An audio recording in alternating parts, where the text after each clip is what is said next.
Turkey has just stepped back into the Afghan crisis.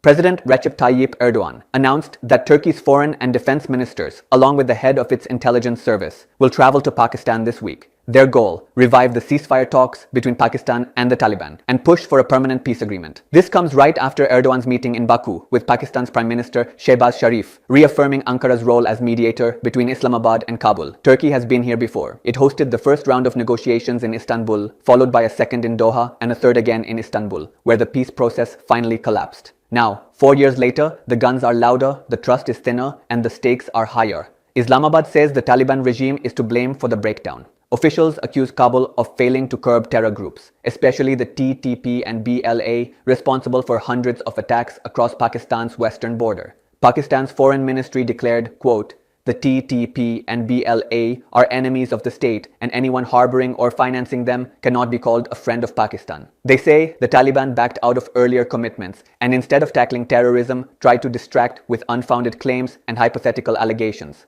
Pakistan wanted peace. The Taliban wanted time. But the Taliban is firing back. Spokesperson Zabihullah Mujahid accused Islamabad of irresponsible behavior, saying Pakistan is trying to shift blame for its own security failures onto Afghanistan. Still, he insists the current ceasefire will hold. For now. Behind the scenes, Turkey is preparing another round of talks. But with 3 failed attempts and 4 years of bloodshed, the question now is whether diplomacy can still matter in a region where dialogue keeps dying at the table. Can Turkey really broker peace between Pakistan and the Taliban, or has trust collapsed beyond repair?